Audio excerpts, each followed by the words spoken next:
So hello friends, आज के video में हम पढ़ेंगे पॉलिटिकल फ्रेगमेंटेशन यानी कि राजनीतिक विखंडन।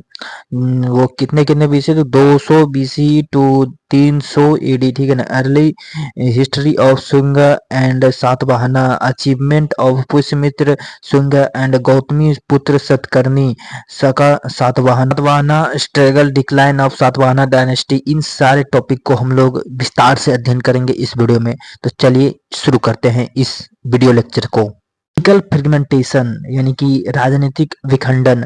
जैसे हम लोगों ने पढ़ा कि मौर्य साम्राज्य, पिछले के वीडियो में मौर्य साम्राज्य का पतन के बाद भारत में राजनीतिक विखंडन हुआ और एक केंद्रीकृत साम्राज्य के स्थान पर छोटी छोटी जो प्रांत के राजा हुआ करते थे, राजकुमार यानी कि कुछ मुख्य अधिकारी हुआ करते थे, उन लोगों ने विद्रोह किया और उन्होंने क्षेत्रीय शक्तियां उस समय उभरा, ठीक है ना। इन शक्तियों में प्रमुख थे शुंग और सातवाहन, शक और कुषाण। ये सारी प्रमुख शक्तियां हुआ करता था। क्षेत्रीय शक्तियों का उदय। मौर्य साम्राज्य के पतन के बाद स्थानीय राजवंश स्वतंत्र हो गए और उत्तर भारत में शुंग और कण्व प्रमुख वंश हुए उस समय के, और दक्षिण भारत में सातवाहन और पश्चिम में शक और कुषाण प्रभावशाली शासक रहे। संघर्ष और टकराव। उत्तर भारत में शुंगों और दक्षिण भारत में सातवाहनों का प्रभाव बहुत ही बड़ा था और शक और सातवाहन साम्राज्य के बीच लंबे समय तक संघर्ष चला। राजनीतिक अस्थिरता। इस काल में भारतीय उपमहाद्वीप में एक सुदृढ़ और अस्थायी साम्राज्य का स्थापित नहीं हो सका।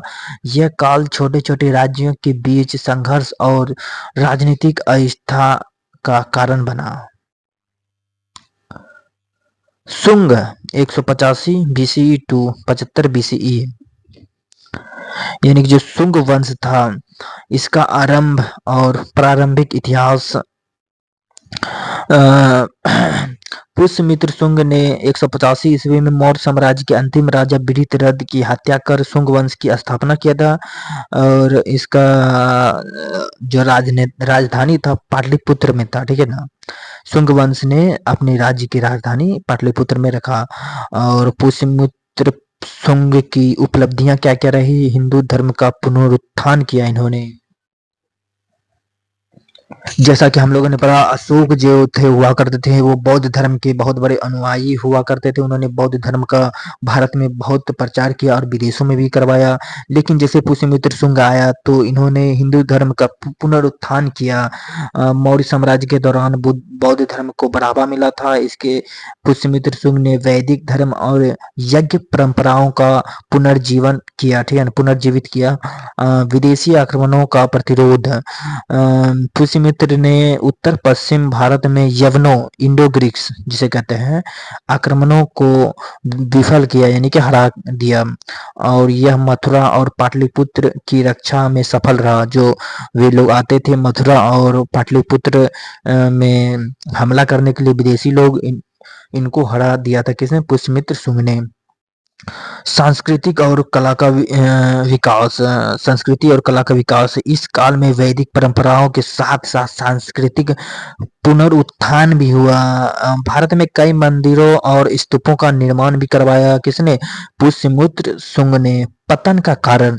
जो पुष्यमित्र शुंग था, इसका पतन का क्या कारण रहा? इसमें भी वही सेम कारण रहा जिस जैसे कि चंद्रगुप्त मौर्य इनके मौर्य साम्राज्य में रहा। इसमें भी कमजोर उत्तराधिकारी और बढ़ती क्षेत्रीय शक्तियों के कारण शुंग साम्राज्य का पतन हो गया। इसका भी वही हाल हुआ जैसे कि मौर्य साम्राज्य का हुआ था।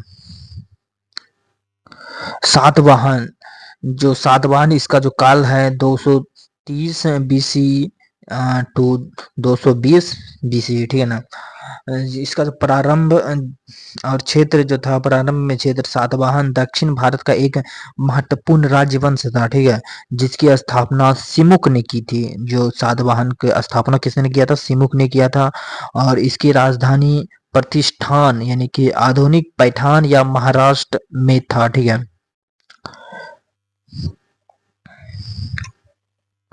गौतमीपुत्र सतकर्णी की उपलब्धियां।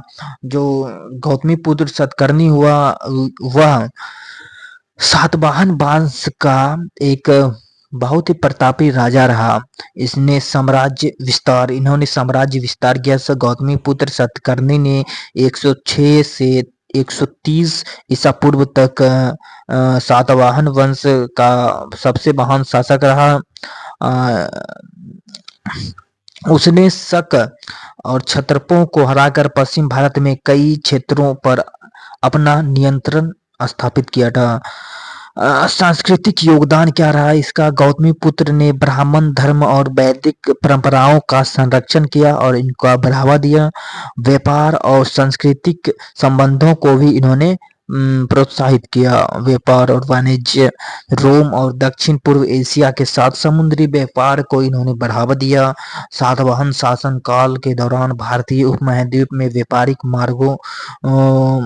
मार्ग समृद्धि हुआ। ठीक है, अब नेक्स्ट में है शक सातवाहन संघर्ष।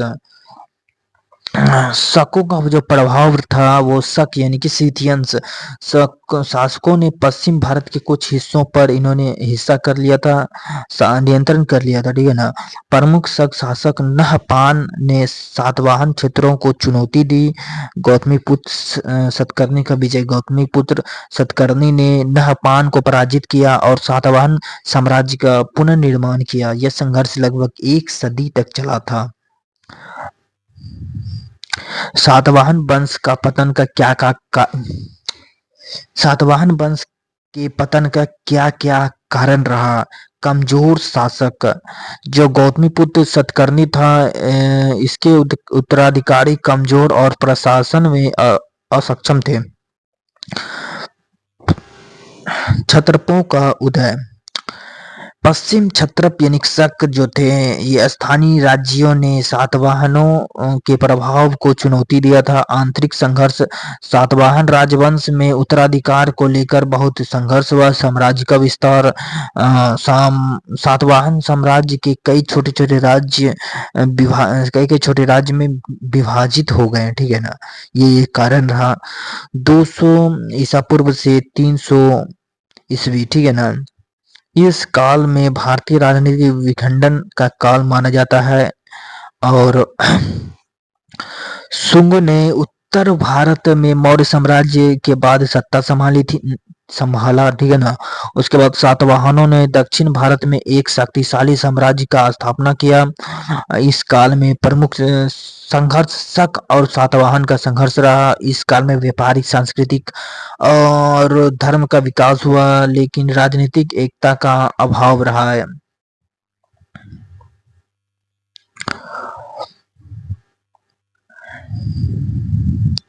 तो ये वीडियो यहीं पे समाप्त होता है। ठीक है ना।